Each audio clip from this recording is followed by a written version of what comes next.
जय हिंद। Welcome to my YouTube channel chemistry classes by Prabhat. Guys, जैसा कि आप जानते हैं कि आपका इनऑर्गेनिक केमिस्ट्री का सीरीज चल रहा है, जो कि specially BSc first year first semester student के लिए ये वीडियो लेक्चर अपलोड किए जा रहे हैं, जिसमें से हमारा आज का जो ये वीडियो लेक्चर है ये है लेक्चर नंबर 16। इसके पहले की वीडियो में हमने जो लास्ट का टॉपिक देखा था वो था इलेक्ट्रॉन गेन एंथैल्पी अथवा इलेक्ट्रॉन अफिनिटी, जिसको आप हिंदी में कहते हैं इलेक्ट्रॉन बंधुता अथवा इलेक्ट्रॉन लब्ध ऊर्जा। ठीक, तो आज का हमारा टॉपिक क्या है? आज का जो टॉपिक है ये है determining methods of electron affinity. ठीक, ORR, इसी को दूसरे नाम से भी जाना जाता है electron gain enthalpy. Electron gain enthalpy, ठीक, जिसमें मेनली हमको देखना है बार्न-हाइबर साइकिल। चलिए, तो आज का हम ये लेक्चर समझते हैं। गाइज, लेक्चर स्टार्ट करने से पहले एक छोटा सा रिक्वेस्ट आपसे कि आप जब भी देखिए वीडियो को तो वीडियो को पूरा देखा करिए। ठीक, अर्थात इसको स्किप मत किया करिए, जिससे कि आपको अच्छे से अच्छे तरीके से समझ में आ सके। अगर आप वीडियो को स्किप करते हैं तो आप बहुत बेहतर तरीके से नहीं समझ सकते। ठीक, अतः आप जब भी देखिए तो वीडियो को पूरा देखिए और स्किप करके बिल्कुल मत देखिए। चलिए देखिए, जो इसके पहले का लेक्चर था उसमें हमने बात किया था इलेक्ट्रॉन अफिनिटी के बारे में, तथा इलेक्ट्रॉन अफिनिटी के पीरियाडिक ट्रेंड्स क्या हैं, अर्थात पीरियड में लेफ्ट टू राइट मूव करने पे या टॉप टू बॉटम मूव करने पे क्या होता है। ठीक, फिर हमने देखा था factors affecting of electron affinity, अर्थात इलेक्ट्रॉन अफिनिटी को प्रभावित करने वाले क्या क्या फैक्टर्स हैं उसके बारे में हमने समझा था। अगर आप इलेक्ट्रॉन अफिनिटी का लेक्चर पहला वाला नहीं देखे हैं तो आप उसको जाकर के देख लीजिए, जो आपका प्लेलिस्ट में आपको मिल जाएगा, और लेक्चर नंबर 15 के नाम से वहाँ पे आपको दिखेगा, जिसमें आपका मेन टॉपिक ही बनाया गया थंबनेल पर इलेक्ट्रॉन अफिनिटी अथवा इलेक्ट्रॉन गेन एंथैल्पी।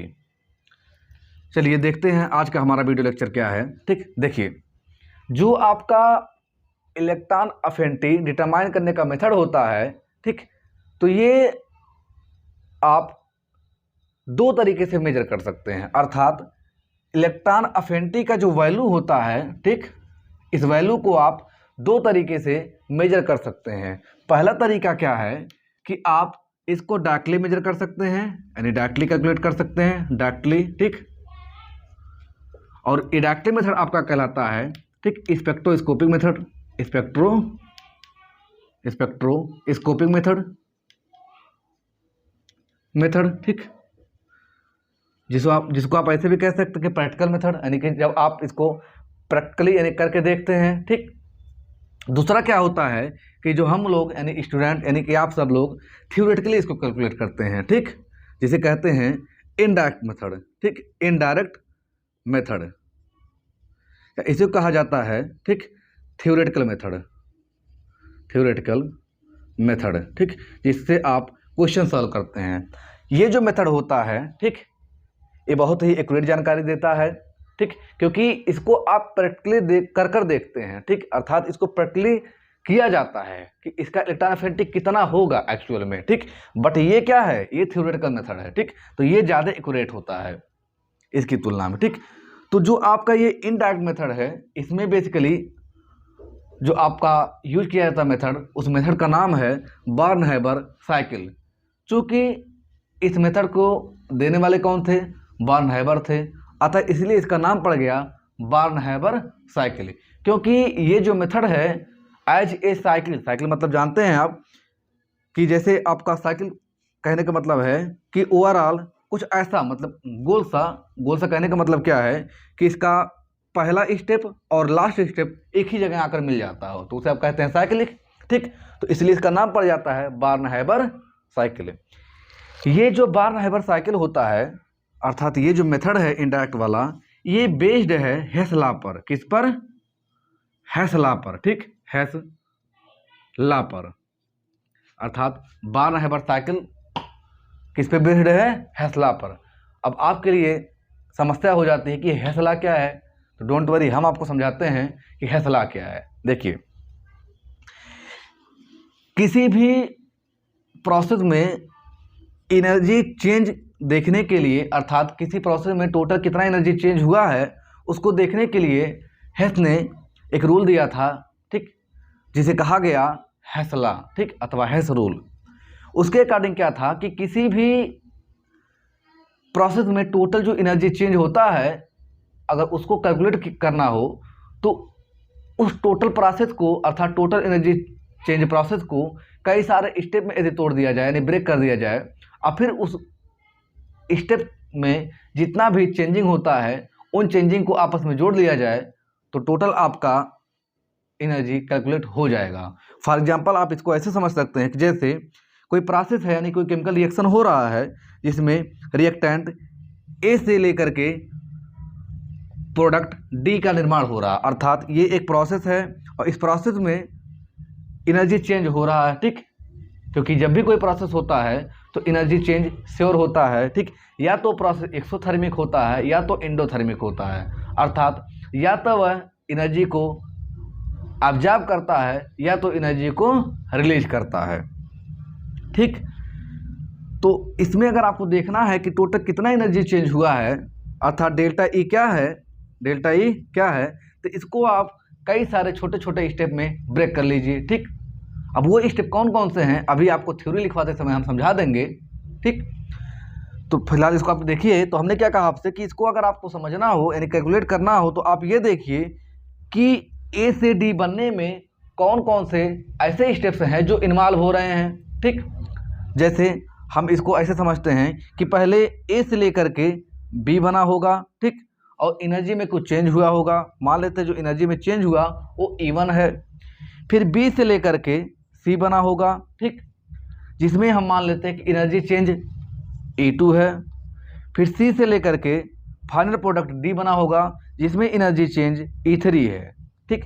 तो हेसला के अकॉर्डिंग टोटल जो एनर्जी चेंज होता है, ठीक, वो आप लिख सकते हैं delta is equal to E1 plus E2 plus E3, ठीक। ये क्या है? हेसला के अकॉर्डिंग टोटल एनर्जी चेंज है, ठीक। अर्थात according to Hess law overall change in energy in any process is determined by breaking it into steps and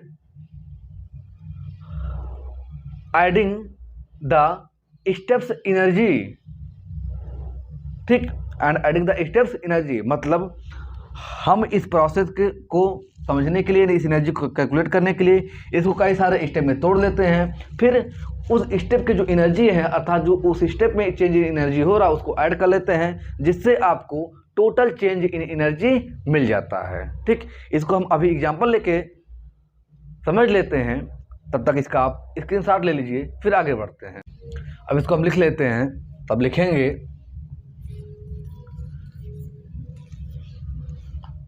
इसको, अब आप लिख लीजिए। तो इसमें आप लिखेंगे generally electron affinity is determined directly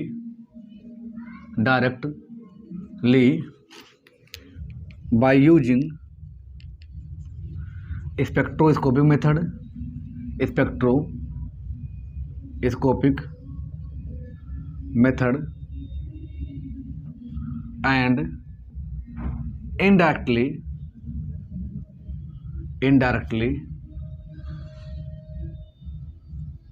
by using application of बार्नहेबर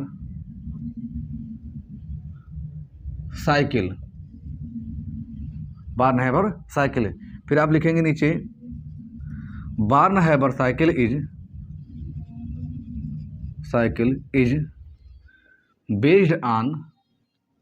based on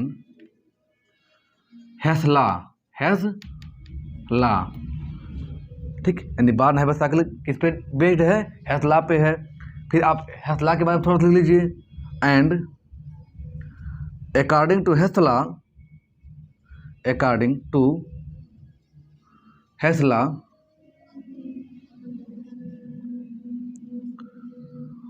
total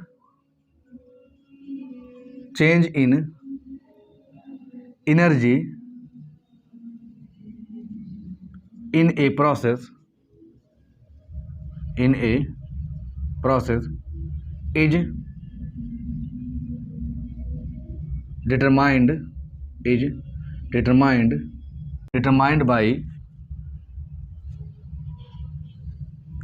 breaking the process into steps and then adding the changes in energies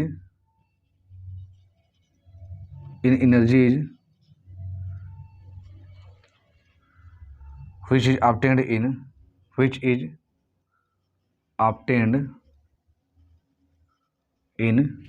different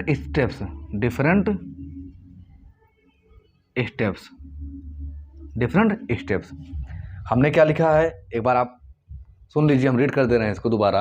हमने लिखा generally electron of anti is determined directly by using spectroscopic method and indirectly by using application of Born Haber cycle. फिर आगे क्या लिखा है?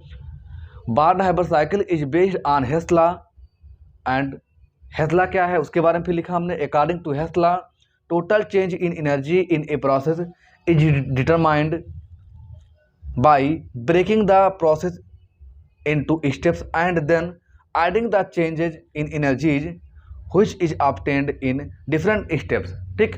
That is, इसको आप mathematically कैसे देखेंगे तो दैट इज, मान लेते हैं कि आपका कोई रिएक्शन है जो ए से लेकर के मान लीजिए डी तक जाता है, तो इसको अगर आपको मेजर करना है एनर्जी को, यानी चेंज इन एनर्जी आपको देखना है, तो इसको हम कई सारे स्टेप में तोड़ लेते हैं। फॉर एग्जाम्पल हम तोड़ते हैं इसको मान लीजिए 3 स्टेप में, किसमें? 3 स्टेप में। अर्थात एक बार हम देखते हैं कि ए से हमारा बी बनता है तो आपका प्राप्त होता है एनर्जी चेंज E1, फिर बी से सी बनता है, ठीक, फिर आपका प्राप्त होता है जो एनर्जी चेंज E2 और फिर फाइनली सी से डी बनता है जिसमें एनर्जी चेंज होता है E3। तो टोटल कितना एनर्जी चेंज हुआ है हेसला के अकॉर्डिंग, वो आपका हो जाएगा E1 plus E2 plus E3, ठीक। यहाँ पे जो आपका E1 E2 अथवा E3 है ये खाली एक ऐसे ही समझाने के लिए लिखा गया है, हालांकि इसका अभी हम एग्जांपल लेके आपको एग्जैक्टली अर्थात अच्छे से समझा देते हैं, ठीक। तब तक के लिए आप इसको नोट डाउन कर लीजिए, फिर आगे बढ़ते हैं। तो चलिए इसको हम एग्जांपल ले करके अच्छे से समझ लेते हैं। तो आप लिखिएगा फॉर एग्जांपल में formation of NaCl lattice crystal, ठीक। ये क्या होता है लैटिस क्रिस्टल? ये होता है आपका आयनिक कंपाउंड है, तो इसको कहा जाता है आयनिक क्रिस्टल भी, ठीक। अर्थात फॉर्मेशन ऑफ NaCl जो क्या है लैटिस क्रिस्टल और आयनिक क्रिस्टल कहलाता है। चलिए देखिए, अब यहाँ पे हम इस NaCl अर्थात सोडियम क्लोराइड के फॉर्मेशन से रिलेटेड जितने भी स्टेप्स होंगे उन सभी स्टेप को हम ब्रेकिंग स्टेप समझेंगे, जैसा कि अभी हम E1 E2 E3 में देख रहे थे, ठीक। और फिर सबको हम ऐड कर लेंगे। तो आप इसको बहुत ही अच्छे से देखिएगा और साथ साथ जब हम एक बार पूरा नोट कर लेंगे आप इसको नोट भी कर लीजिएगा, फिर आगे बढ़िएगा। चलिए देखिए, तो इस NaCl बनने के प्रोसेस में आप देखेंगे आप क्या लेते हैं, सोडियम यानी Na लेते हैं, फिर Cl लेते हैं और ये बनता है आपका NaCl, ठीक। ये आपका एक आयनिक कंपाउंड है, अतः इसमें आपका ionisation energy, electron gain enthalpy ठीक, lattice energy, heat of sublimation, ये सब यहाँ पे इन्वॉल्व होने वाला है। चलिए तो यहाँ पे हम इसको दिखा लेते हैं पहले NaCl से, अर्थात Na+Cl के कम्बिनेशन से जो NaCl बना है, तो टोटल यहाँ पे हम चेंज इन एनर्जी देख लेते हैं, अथवा इसी को हम अगर हीट के फॉर्म में बात करें तो आप लिख सकते हैं, ठीक, यहाँ डेल्टा HF, ठीक, यहाँ पे ये डेल्टा HF कहने का मतलब क्या है, हीट ऑफ फॉर्मेशन, ठीक, या change in heat of formation in ionic crystal, ठीक, अर्थात इस आयनिक क्रिस्टल के बनने में कितना हीट ऑफ फॉर्मेशन लगा है, यानी कि फॉर्मेशन में कितना हीट लगा है या कितना चेंज हुआ है, वो डेल्टा आपका HF है। हमको यही कैलकुलेट करना है with the help of born Haber cycle, ठीक। देखिए कैसे, सबसे पहले हम देखते हैं इसको, इसमें आप लिखेंगे स्टेप फर्स्ट, ठीक, स्टेप फर्स्ट आप देखेंगे, इसमें जो आपका स्टेप फर्स्ट है, ठीक, वो क्या है, ये जो आपका Na है, आप जानते हैं कि जो आपका सोडियम है ये सॉलिड स्टेट में पाया जाता है, ठीक, तो ये सॉलिड से किस में कन्वर्ट होगा, गैस में, और जब कोई भी सब्सटेंस सॉलिड से सीधे गैस में कन्वर्ट होता है तो उसे आप कहते हैं सब्लिमेशन, ठीक, क्या कहते हैं, सब्लिमेशन। अर्थात सब्लिमेशन एक ऐसा प्रोसेस है जिसमें कोई भी सॉलिड सब्सटेंस बिना लिक्विड में कन्वर्ट हुए सीधे गैस में कन्वर्ट हो जाता है, ठीक। तो आप इसमें लिखेंगे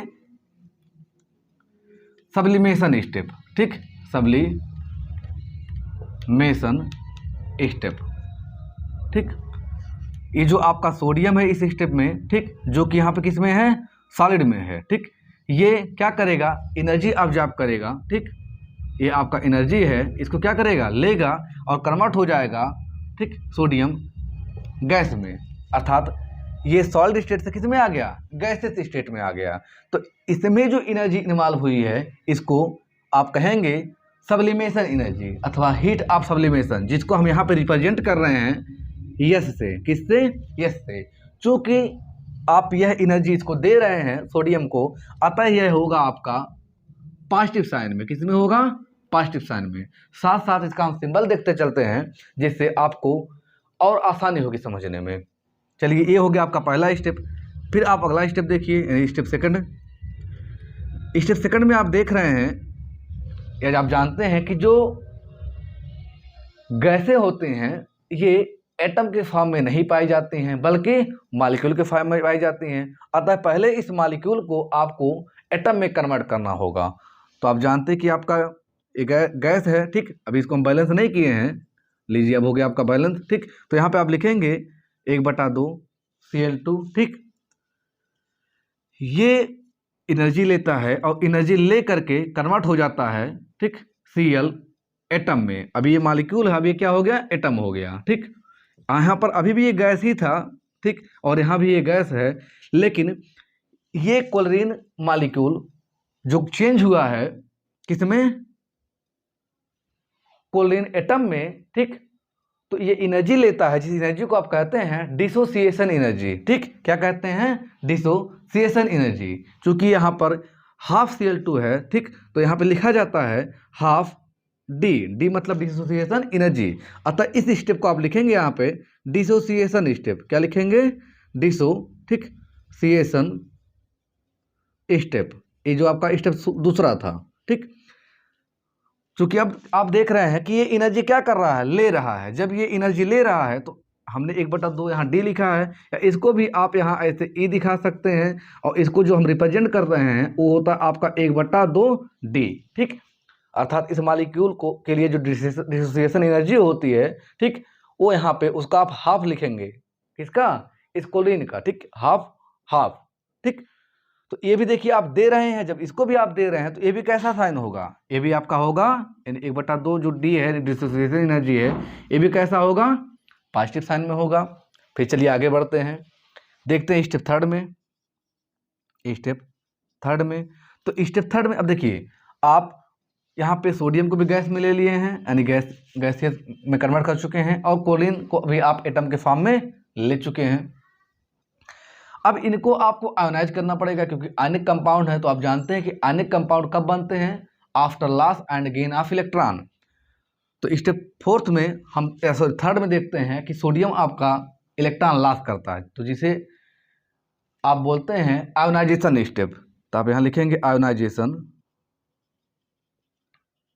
स्टेप, ठीक, जिसमें ये सोडियम आपका जो गैस है, ठीक, ये एनर्जी एब्जॉर्ब करता है, ठीक, और कन्वर्ट हो जाता है Na+ में, और एक इलेक्ट्रॉन ये लॉस करता है, ठीक।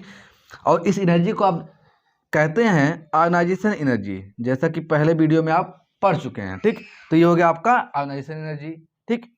यहाँ पर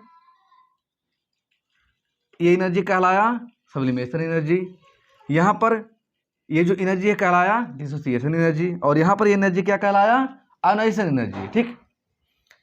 चूंकि ए भी आप इसको दे रहे हैं तो ए भी कैसा होता है, यानी आई भी किस में होगा, पॉजिटिव साइन में होगा, ठीक, क्योंकि एनर्जी आप इसको दे रहे हैं। अगला स्टेप देखिए, स्टेप 4। स्टेप 4 में क्या है आपका, ये जो क्लोरीन आपका एटम है, ठीक, ये एनायन में कन्वर्ट होगा। तो आप जानते हैं कि जब कोई भी एटम एनायन में कन्वर्ट होता है तो एनर्जी रिलीज करता है, जिसे आप कहते हैं इलेक्ट्रॉन एफिनिटी। तो भी आप दिखा लीजिए यहाँ पे। तो ये हो गया आपका क्लोरीन, ठीक, और ये प्लस इलेक्ट्रॉन लेता है और हो जाता है Cl- यानी कि एनायन में, और फिर यहाँ पे एनर्जी देता है, ठीक। और इसी एनर्जी को कहा जाता है इलेक्ट्रॉन एफिनिटी, जो हम यहाँ पे दिखा रहे हैं रिएक्शन के ऊपर, मतलब इस एरो के ऊपर, ठीक। तो चूंकि ये एनर्जी रिलीज कर रहा है, अतः इसको नेगेटिव साइन से दिखाया जाता है, ठीक। तो यहाँ पे आप लिख लेंगे कि ये क्या है, किस में है, इलेक्ट्रॉन एफिनिटी आपका नेगेटिव साइन में होगा, ठीक। फाइनली अब देखते हैं हमारा अगला स्टेप क्या है, ठीक। तो देखिए आपके केटायन और एनायन फॉर्म हो चुके हैं, अतः अब आपका कॉम्बिनेशन स्टेप होगा, जिसमें एक केटायन और एनायन आपस में कंबाइन होंगे और आयनिक कंपाउंड का फॉर्मेशन करेंगे, यानी आयनिक क्रिस्टल का फॉर्मेशन करेंगे। तो आप अगला स्टेप लिखेंगे स्टेप 5, ठीक, कॉम्बिनेशन स्टेप, कॉम्बिनेशन स्टेप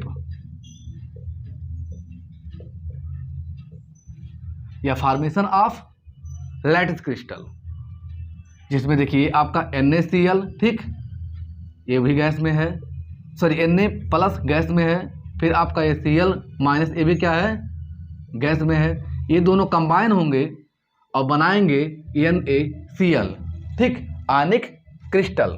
तो आप लिखेंगे, आप क्या लिखेंगे, आयनिक क्रिस्टल। और साथ ही में जब आयनिक क्रिस्टल का फॉर्मेशन करते हैं तब ये एनर्जी का रिलीज करते हैं, ठीक। अतः यहाँ पर ये एनर्जी देते हैं और इस एनर्जी को कहा जाता है लैटिस एनर्जी।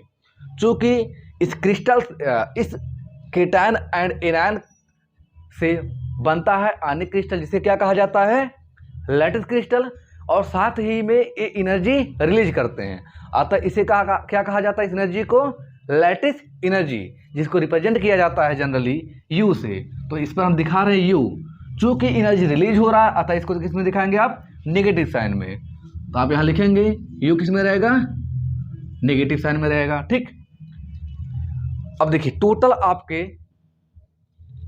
कितने स्टेप प्राप्त हुए, 5, और 5 स्टेप में फाइनली आपका कंपाउंड यानी कि आयनिक क्रिस्टल बन चुका है, ठीक। अब अगर आपको टोटल देखना कि चेंज इन एनर्जी टोटल कितना हुआ है, तो अब आप क्या करेंगे, सभी को जोड़ लेंगे। जैसे हम यहाँ अगर डेल्टा E लिखे हैं तो हमको देखना अगर एनर्जी के रिस्पेक्ट में, तो इसको हम E1 कहेंगे, फिर इसको किस में कहेंगे, E2, ठीक, फिर यहाँ पे हो जाएगा E3, फिर यहाँ पर E4 और यहाँ पर E5, ठीक। जिसमें से आप देख रहे हैं कि 3 एनर्जी, ठीक, अर्थात आप टोटल देखेंगे, टोटल चेंज इन एनर्जी बराबर हो जाएगा E1 plus E2 plus E3। ये तो तीनों प्लस में रहेंगे क्योंकि यहाँ पर तीनों आप इसको एनर्जी दे रहे हैं, लेकिन ये जो आपका इलेक्ट्रॉन एफिनिटी है ये एनर्जी रिलीज हो रहा है, निकल रहा है, ठीक।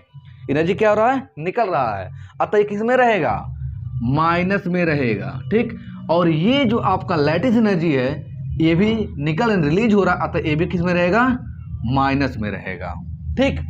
ये हो गया, ये चेंज इन एनर्जी के रिस्पेक्ट में है। लेकिन अगर यही half of heat of formation में देखेंगे, अर्थात अकॉर्डिंग टू हेस लॉ, ठीक, तो आप लिखेंगे हाँ नाउ, ठीक, नाउ अकॉर्डिंग टू हेस लॉ, ठीक। हीट ऑफ फॉर्मेशन इज, ठीक, डेल्टा एच एफ इज होता है जो, ठीक। तो डेल्टा एच एफ मतलब यही, अब इसको आपको हीट ऑफ फॉर्मेशन के टर्म में देखना है, तो सबको फिर आप ऐड करिए, ठीक। तो वहाँ पर आपने क्या देखा कि यहाँ पर क्या है, सब्लिमेशन, यानी आपका सब्लिमेशन स्टेप हो गया, यानी ये एनर्जी हो गया, ठीक, या हीट ऑफ सब्लिमेशन आप कह सकते हैं, ठीक। ये डिसोसिएशन एनर्जी, ठीक। फिर ये क्या है आपका आयोनाइजेशन एनर्जी, और ये क्या है इलेक्ट्रॉन अफिनिटी, और ये क्या है लैटिस एनर्जी। सबको आप क्या करिए ऐड कर लीजिए, ठीक। तो देखिए ये पहला आपका यस है, तो आप यहाँ लिखेंगे यस, ठीक। प्लस आपका क्या है 1/2 अर्थात डिसोसिएशन एनर्जी, ठीक। तो ये हो गया आपका 1/2 इंटू डी। फिर प्लस आपका है आयोनाइजेशन एनर्जी, तो हो गया आपका आई ई। फिर आपका देखिए माइनस ई ए है, तो आप सिंबल का लगा लीजिए माइनस ई ए। फिर माइनस ये हो गया आपका यू। तो ये होता है आपका हीट ऑफ फॉर्मेशन, ठीक, ऑफ आयनिक क्रिस्टल, ठीक। किसके लिए है, NaCl के लिए है, ठीक। ये जो रिलेशन है, ये मान लीजिए अगर दूसरे एग्जाम्पल के लिए आप लिखेंगे और सिंबल मान लीजिए आप दूसरा यूज करना चाहें, तो यहाँ पे फार्मूला आपको दूसरा दिखने लगेगा। मतलब आपको ये जो फार्मूला दिख रहा है ये सिंबल के अकॉर्डिंग है, ठीक। जैसा आप सिंबल यूज कर रहे हैं, जैसे यहाँ पे हम सब्लिमेशन एनर्जी को, हीट ऑफ सब्लिमेशन को हम यस से रिप्रेजेंट कर रहे हैं, इसलिए आप यहाँ यस लिखे हैं। लेकिन अगर आप इसी को HF से रिप्रेजेंट करेंगे तो यहाँ पे HF हो जाएगा, ठीक। हो सकता है ऐसा कोई आयनिक कंपाउंड बन रहा हो जिसमें सब्लिमेशन प्रोसेस ना इन्वॉल्व हो रहा हो। मान लीजिए अगर ऐसा कुछ हो रहा हो तो आपको सब्लिमेशन दिखाई ही नहीं देगा, ठीक। हालांकि वो सब आपके एडवांस नॉलेज हैं, हमको वहाँ तक बहुत लेके नहीं चलना है आपको, ठीक। तो फाइनली आपको ये मिल गया। अब अगर यहीं से आपको लैटिस एनर्जी काउंट करना है, यानी डिटरमाइन करना है, तो इसको आप इधर लेके चले आइए। तो आप इसको ऐसे भी लिख सकते हैं कि U = हो जाएगा आपका S plus 1/2 D plus I E minus E A minus delta H F minus delta H F, ठीक। जिनमें आप इन सभी सिंबल को लिख लीजिए, ठीक। वेयर यस क्या है, हीट ऑफ सब्लिमेशन अथवा सब्लिमेशन एनर्जी के है, ठीक। 1/2 डी क्या है, डिसोसिएशन एनर्जी है। आई ई क्या है, आयोनाइजेशन एनर्जी है। ई ए क्या है, इलेक्ट्रॉन अफिनिटी है, जो कि एक प्रकार का एनर्जी है। और डेल्टा एच एफ क्या है, हीट ऑफ फॉर्मेशन है, जो कि एक प्रकार का ये भी एनर्जी है, ठीक। क्योंकि हीट से एनर्जी में और एनर्जी से हीट में रूपांतरण होता रहता है, ठीक। आई होप आपको ये समझ में आ गया होगा। तो ये आपका थ्योरेटिकल मेथड था, ठीक। इसके लिए हम बार्न-हाइपर साइकिल बना लेते हैं। तब तक के लिए आप इसका स्क्रीनशॉट ले लीजिए, फिर हम आगे बढ़ते हैं। चलिए अब हम इस एग्जाम्पल के लिए अर्थात NaCl के लिए बार्न-हाइपर साइकिल ड्रा कर लेते हैं। अभी आपने देखा था इसके पहले कि आपके टोटल 5 स्टेप इन्वॉल्व हो रहे थे। अतः उन सभी 5 स्टेप की सहायता से आप बार्न-हाइपर साइकिल कैसे ड्रा करेंगे उसको यहाँ देखते हैं। देखिए हमने सबसे पहले क्या लिया था कि सोडियम लिया था, जो कि सॉलिड स्टेट में होता है। तो आप लिख देंगे सोडियम किसमें, सॉलिड में। प्लस क्लोरीन होता है आपका गैसियस में, यानी गैस होता है, जो कि मॉलिक्यूल के फॉर्म में पाया जाता है। तो यहाँ पे आप लिखेंगे 1/2 Cl2, ठीक। यहाँ पे नीचे गैस, यानी बगल में हो गया आपका गैसियस स्टेट में है। पहले स्टेप में आपने क्या किया था, उसको सब्लिमेशन एनर्जी दिया था, जो हम यहाँ पे एस से रिप्रेजेंट कर रहे हैं, ठीक। चूँकि ये गिवन एनर्जी ने दिया जाता है एनर्जी, अतः ये पॉजिटिव साइन होता है, ठीक। ये सब हम आपको समझा चुके हैं। तो अब यहाँ पे हम पॉजिटिव नेगेटिव का फंडा नहीं रख रहे हैं, सीधे आगे बढ़ रहे हैं। तो जब ये सब्लिमेशन एनर्जी पाता है सोडियम, तो ये हो जाता है सोडियम गैस के फॉर्म में, ठीक। प्लस ये Cl2 ऐसे ही आपका पड़ा रहेगा 1/2 Cl2, 1/2 Cl2 ऐसे ही गैस। फिर अगले स्टेप में क्या होता है कि इसको आप देते हैं डिसोसिएशन एनर्जी, जिससे एक क्लोरीन जो मॉलिक्यूल के फॉर्म में है एटम में कन्वर्ट हो जाता है। तो आप यहाँ लिखेंगे 1/2 डी, ठीक। और ये हो गया आपका ऐसे Na गैस, प्लस ये आपका हो गया Cl गैस के फॉर्म में, ठीक। पहले भी गैस ही था बट यहाँ मॉलिक्यूल था, अब यहाँ हो गया एटम के फॉर्म में। फिर अगले स्टेप में क्या होता है कि आप एनर्जी देते हैं, जो कि कहलाता आयोनाइजेशन एनर्जी, यानी कि सोडियम के लिए है मेनली, आई जिससे आपका सोडियम एक इलेक्ट्रॉन लॉस करके कन्वर्ट हो जाता है Na+ में, ठीक। और ये क्लोरीन ऐसे ही अनचेंज पड़ा रहता है गैस में। फिर अगले स्टेप में एक क्लोरीन एनायन में कन्वर्ट होता है एक इलेक्ट्रॉन ले करके, ठीक। तो यहाँ पे हम ऐसे दिखा भी दे रहे हैं कि इलेक्ट्रॉन निकल रहा है और यहाँ दिखा रहे हैं प्लस इलेक्ट्रॉन ये ले रहा है, कौन? क्लोरीन। तो ये हो जाता है आपका, ये Na+ है जो कि गैस में है, प्लस क्लोरीन आपका नेगेटिव आयन में कन्वर्ट हो जाता है, यानी एनायन में, गैस में है।